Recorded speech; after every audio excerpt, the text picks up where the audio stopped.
Our president is the epitome of Europeanism. But I'm not here to talk about him particularly today, but I want to make a statement. You vote in a felon. You can't even correct him when he's wrong. He is about to tear America in half, but you let him walk around free with supposedly frozen assets, still making decisions for something that he doesn't even care about, because by the time you start wearing Pampers, you don't care about anything anymore. Now, this I will call Africa will not bow, but we know that we have some strong brothers and sisters. Al Green, Jasmine Crockett, Cory Booker, and so many more, I'm sorry I don't know your names, are fighting for our very right to be men and women here in America.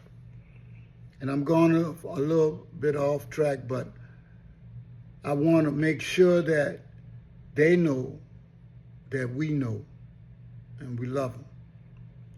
But as Africa goes, so do we. And the same thing that happens in Africa happens right here.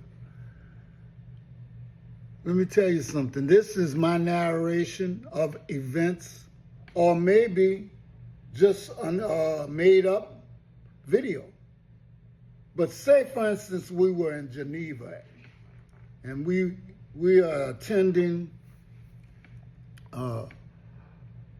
some kind of diplomatic meeting. And I was with the African delegation, of course. But there are so many countries in Africa that I could be from any one of them. But just suppose that Burkina Faso was there and President Ibrahim Traoré, in Geneva,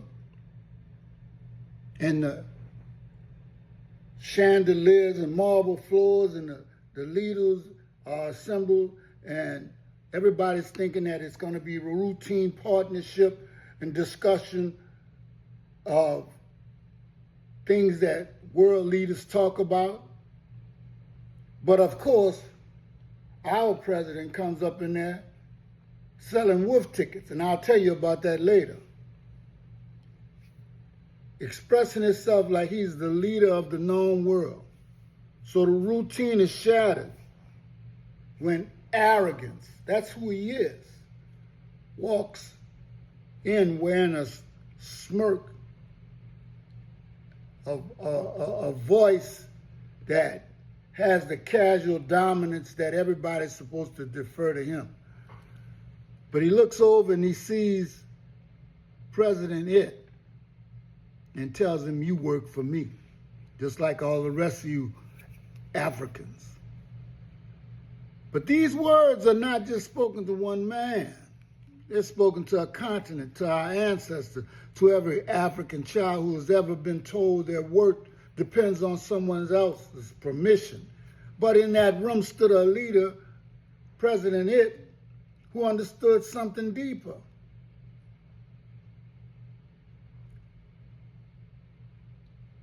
He did not shout, he did not beg, he answered with words that will echo for generations that he doesn't work for America or its president or for nobody else but the 1.4 billion Africans and ancestors who never bowed.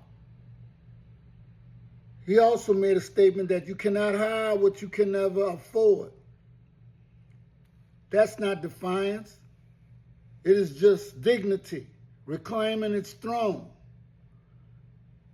We are not your resource. We are not your experiment. We are not your subordinate. That's up to all Europeans.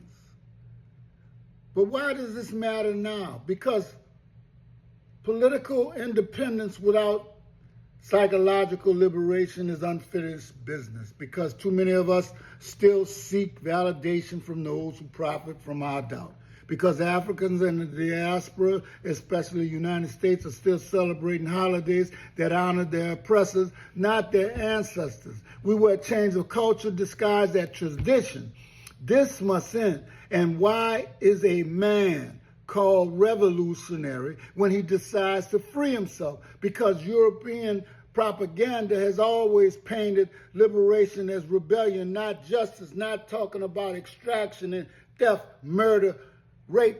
They fear the day we stop asking for permission to exist.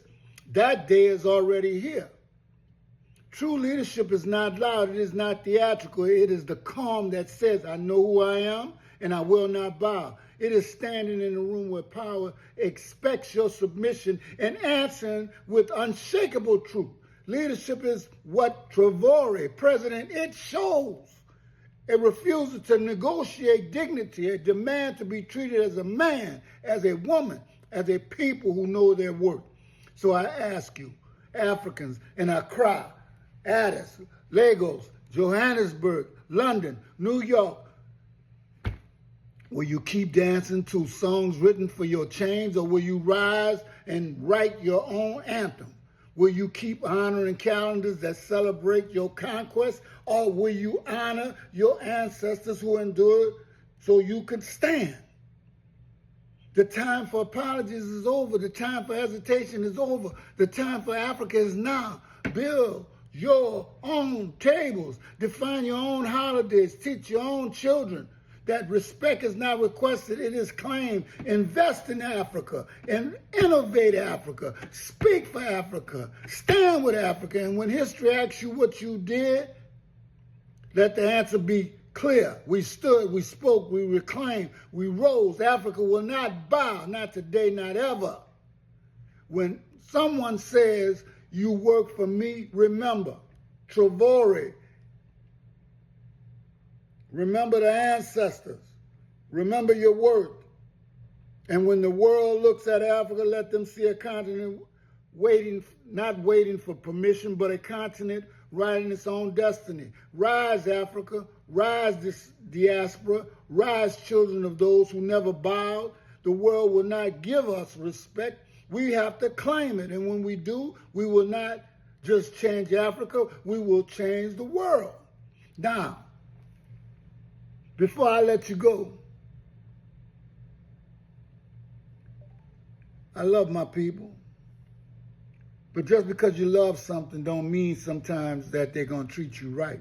So we all have to understand whether we bow or not, there will be others that look just like us who will bow. And to you, please stay away from me.